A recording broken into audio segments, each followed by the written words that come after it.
Okay, okay, Bob. I love you too. Oh, it's been great. Outside of running around chasing kids and doing all that, blowing up toys and watching them get destroyed, and then buying more toys and buy a car, lose a car, break a car, getting kicked in the face by kids. Outside of that, it's fantastic. I mean, football is football is football. I know, chatted a couple of days ago. You told me there was lots of transparency in the early trade talks, and I know the team sort of said the same thing. But I guess I'm sort of more interested in kind of like what led up to that. So, did you ask for a trade? Or? It's just the conversation they have every year. I guess this year they had, more people knew about it, but it's conversations they have every year. Everybody's open, everybody's available, and they just made sure that I knew, and you guys found out, and they were pretty open with it. So it was never really a situation where anybody asked for it. It was just a conversation. Okay, so you didn't ask you didn't go in there and ask for a trade at all? We didn't. We did not. We just had conversations about it, and it is what it is. It was great conversation, great dialogue. We were transparent, and nobody really worried about it. Were you okay with the idea of it? Oh, I don't mind. This is a business. Football is always a business, and you understand that from the day you get in it. So you don't have much choice in the matter. So you gotta just live your life. Don't worry about it. Did you think you'd still be a Seattle Seahawk? Did you think you'd stand up here today? I wasn't worried about it in the least. No, I did. Bobby was worried a little bit. Bobby has veins in his head. You said Bobby. Bobby was. Bobby did? Oh, GM Bobby. Bobby's a assistant GM, if nobody knew. But he wasn't worried. Okay, so let's just, I guess, start to get all these questions out of the way. So you read the recent ESPN article, right? Seth Wickersham's article talking about kind of some issues in the locker room. I guess he made mention of the fact that you were still sort of perseverating or bent out of shape. Oh, I love that word, perseverating. Thanks. Bent out of shape about the Super Bowl loss. Like, is that... I think he's just looking for attention. Just like a lot of reporters are these days. I think it's tough for good journalists who make good stories and really focus on the game and really focus on doing their job the correct way to make a living, because you got clickbait writers like that. He could have easily made a story about how a great team has a great competitive environment and a competitive locker room and a iron sharps iron mentality from offense to defense. And that would have been fantastic. It would have been a fantastic story. He probably would have still got the same number of clicks, but he went from a controversial nonsense angle, which, anybody could do. You could do that about any competitive team in the NFL. You can take one snapshot moment of a practice of a team on their way to the Super Bowl and say, wow, there's discord there. Wow, they must be not going to the playoffs this year. But he could have made a story about, wow, their offense and defense really go at it every day and really push themselves to the limits and really celebrated the competitiveness and appreciated how great the team is, how great the locker room has to be for guys to be able to be that competitive on the field and then come in the locker room and have a fantastic relationship. But he didn't, because he needed clicks. He wanted to make it controversial. And that's just an unfortunate landscape that we live in now. So we didn't really worry about it, because we know what the truth is. Obviously, it doesn't matter what the truth is to the public, because you got stories like this and people are like, oh, my God, oh, my God, what's going on in the locker room? And it's like, well, we've won a playoff game in every year since then. I mean, go get some catches? Oh, from punt return? Wait, what? I didn't drop it. Yeah, Doug? Yeah, sorry. But I guess I don't get it, though. What do you mean discord on the way to the Super Bowl? Because that's the way he's trying to sell a story, because there isn't any. But in order to sell a story, you have to create a rhetoric. You have to create a story, and that's all he did. You're not talking about a team who hasn't made the playoffs in 5 years. You're not talking about a team who's missed the playoffs in any year. Maybe if you're talking about a team who had a great team, all these superstars, and missed the playoffs, and then you could say, man, there must be something going wrong.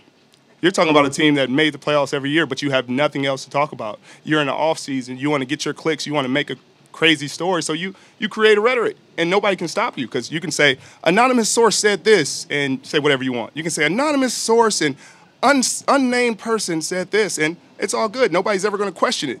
But could you imagine a world where players didn't have to do press conferences and all you got was anonymous quotes from the locker room? Could you imagine that? Could you ever imagine that world? Will people respect that, or will people question everything?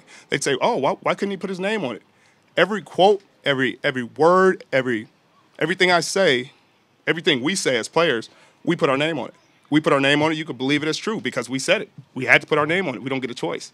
But when you live in the new landscape of media, great reporters and great journalists have a hard time making a living because they can create great stories about guys, their backgrounds, about a competitive team that goes at it every day, Pete's philosophy, et cetera, but it wouldn't get a lot of clicks because it's not controversial enough. So to say that Pete has turmoil in the locker room and that guys don't like each other or guys don't like the quarterback, or there was one story, somebody said the quarterback wasn't black enough, like, these are jokes. We laugh at this in the locker room because it's a complete joke. But in the public, it's actually a story because nobody can question it. Nobody researches it. Nobody really asks the question. If you ask us, did anybody say Russell was black enough? Of course not. Nobody ever even thought that. It's hard enough being a black man in America. The question if somebody's black enough, you know? So it's just laughable. But I think it's tough to continue to deal with that. And nobody ever had facts. Nobody ever really do the research. This guy says, I did my research. I went to Seattle. I asked a few people questions.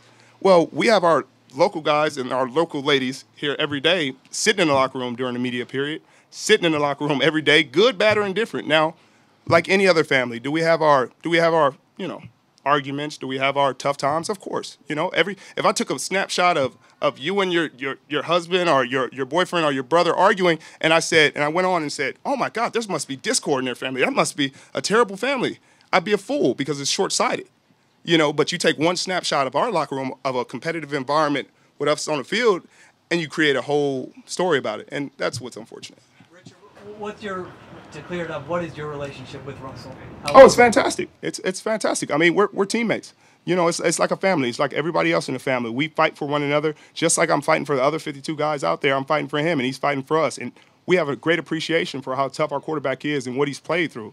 Last year he played through a number of injuries, and he's not doing that because, oh, man, I just got to go out there and it's a job, but he's doing that for the guys next to him, and we appreciate that. And, we think he's a great quarterback.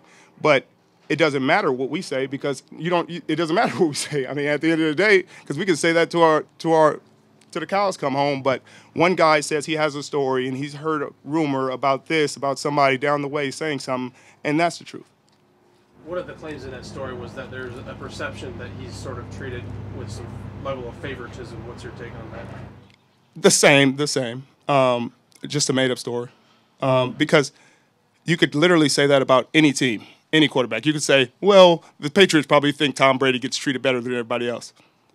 But it'd be a story, and it'd be a legitimate claim, and it'd be you're so sad, Mike.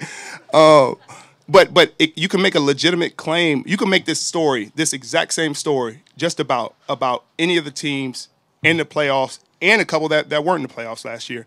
Any competitive team that has a great offense and a great defense. Super Bowl teams, Atlanta and New England, freaking Green Bay. I guarantee you go to a practice in the middle of training camp and you mic'd everybody up. You wouldn't be able to produce that story. You wouldn't be able to produce that dialogue. You would never be able to produce that audio because that's what it takes. We play a violent, adrenaline-infused game that takes everything you got. And in order to play it at a high level, you got to give everything you got. So to catch us on the field and try to make a story out of some nonsense like that is laughable, but it's also the unfortunate time we're in, I guess. Richard, would the same stories have been written if y'all had won the Super Bowl?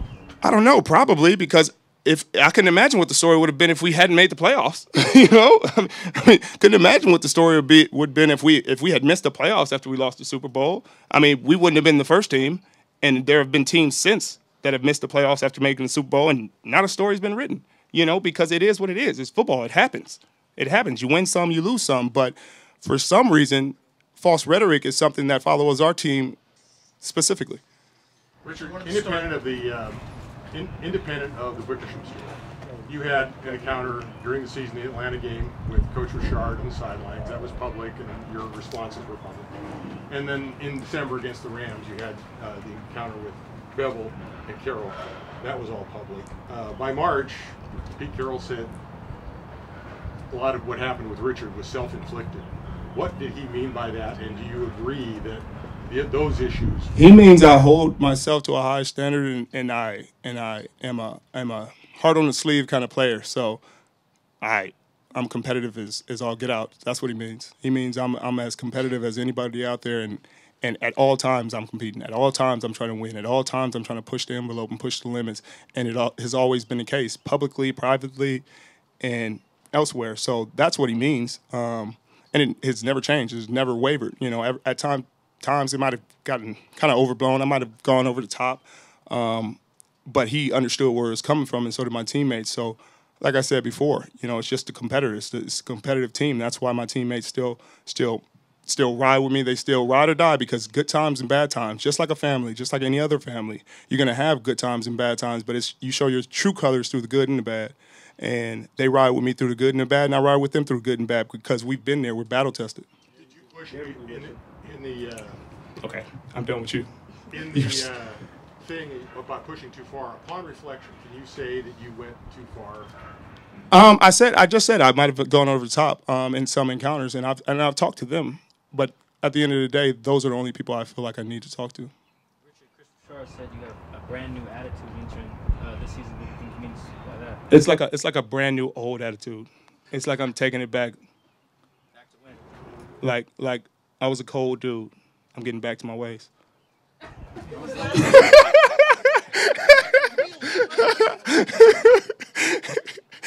Come on, I'm gonna wink at you. You gonna stand there? I'm gonna wink. Was last season kind of a struggle? I mean, with the knee issues and sort of like the last couple of months, just in general, was it your? Season personally? I don't think it was my hardest season personally. I mean, I kind of had a season similar to my rookie year. You know, knee issues and you know, injuries, playing through injuries. But I guess it's different when your team, you know, we weren't going to the playoffs. Nobody really had high expectations for us. Nobody was really, you know, at that time people were calling the Seahawks South Seattle. I mean, South Alaska or something like that. That was like a running joke. And so it was different, I guess. But we've always had to battle through injuries. But I guess physically it was pretty tough. But, you know, I think when you compound that with kids and stuff like that and lack of sleep, you know, it may have been a little different. Pete said at one point that the constant matchups that you had with some of the top receivers just left you kind of constantly charged up. Is there any truth to that? There's probably some truth to that, because competitor, just always trying to win, always trying to do everything, constantly watching film, constantly trying to find the edge, constantly, you know, at it. You know, you got to be at it to deal with a lot of these top guys these days, especially the Julios, the AJs. I think Brandon Marshall, you know, AB, a lot of these top guys. You know, you got to be on your P's and Q's. Do you feel like the Super Bowl loss still lingers over the team? I mean, that was another claim sort of made in that story. Was it that this lingers and it's been hard for you to get past? I don't, because, I mean, for it to linger, I mean, most of these guys would have had to be here. And, you know, the guys that are here are – okay, I think we lost that. But the guys that are here have moved past it. I mean, we've had Pro Bowl, All-Pro season since then, and we're battling. You know, sometimes you run into injuries like we did last year and the year before, and, you know, you kind of get derailed, or you run into a better opponent like we did Carolina that year. And it doesn't work out. You know, I don't think that has anything to do with a Super Bowl hangover or anything. It's just, you know, the luck of the football. Football, 100% injury rate. You need some luck to get there. And unfortunately, we didn't have the luck we needed, and we didn't make the plays that we needed to move forward. But I don't think it has anything to do with a Super Bowl hangover. I think we still have the tools, and we still have everything we need. And we win it this year, and I think the questions are still the same. You know, I think it's just, oh, well, they got one, and is the window closing? You know, because you always need a story. How do you feel about your future status with the Rangers? I feel fantastic. I always feel good about my future as long as I'm playing good football and doing my job. You know, now if I go out there and play like terrible, you know, like somebody else, then I wouldn't feel good about anything. But, you know, as long as you're playing good football and I'm around my guys, I think I'll be fine. Richard, you're a dad now, and you're almost 30, and your contract will be in a couple of years. Do you want to be a Seahawk for the rest of your career? Do you see down the line that far? Oh, I would definitely like to retire a Seahawk and finish my career here. You know, we've always started here. We started something special, and, you know, I think it'd be best to end something special here. You know, when I guess wouldn't end anything special. We still would have guys unless I played so long, 20 years like Charles, which would be a blessing. But sorry for a different day. Yeah, you know, I think this is a great city. You know, I think it's the city that I'd like to raise my kids in. The people here are much more polite than the people in L.A., you know, and I'm from L.A., so it's saying a lot. But I think that it'd be a great place to raise kids and to continue my career. How realistic is that, you think? Being a Seahawk the rest of your career? As realistic as anything else. I guess as realistic as anybody else retiring a Seahawk. I think, we've, Earl Thomas, Cam, Russell, myself, Doug Baldwin, Bobby Wagner, certain guys, KJ Wright, have played here their entire careers and really cemented a legacy here. So it's one of those things where it'd be odd to see the team without certain guys. Richard, you've been durable and played at a high level. The team had this Super Bowl window. What was the team's communication to you about why they would even consider trading you at this point? Because they're always open to hear the possibilities, to hear, what people got to say. If somebody comes with 2 first-rounders, I wouldn't blame them in the least. I wouldn't blame them at all. It'd be another crazy trade like who got traded like that, Herschel Walker or somebody like that, but it's just conversation. I think we have a fantastic relationship and always have, and it's always been transparent to have those communications and not have them in a rude or discourteous way, but just professional. Richard, quick softball question for you, but with Father's Day coming up, what does it mean for you to be a father, and how has that changed you? Man, it's crazy. It means that I have a lot more patience than a year ago or 2 years ago when I wasn't a father. I have a greater understanding for what my parents went through and all the strife and headache that I gave them. But you also have a great respect and understanding of the love and appreciation that you can feel for another human being. How crazy you could love and how crazy you could feel if somebody hurt your kid, even if it's your other kid. There's nothing like seeing your kid hurt. I promise you, there's no other pain. You wish nothing more than to take their pain away. But I think it just gave me perspective on what my parents and really what's really important in life. Thank you. A lot of players. Richard's good. All right, Hugh. One more. Come on. Well, a lot of players at your age and your accomplishments, in addition to the team goals, they also start to focus on the Hall of Fame. Is that something that you think about or motivates you, or where are you on that? Am I that old? No. Oh, man. You're at the stage where it's almost time to hang them up and you got to look up at the wall. I'm joking. You're on a path. You know what I'm saying? Yes, I do.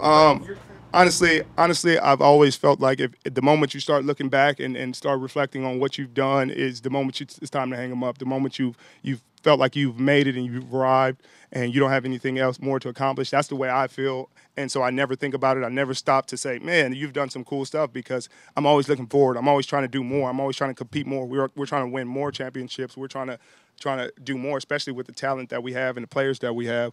So I honestly haven't had time. I think once I'm said and done and I hang the cleats up, I'll look back and check to see what I've done and if this game will remember me. But right now I'm just on head down grinding. All right, Richard's got to get going. Thank you.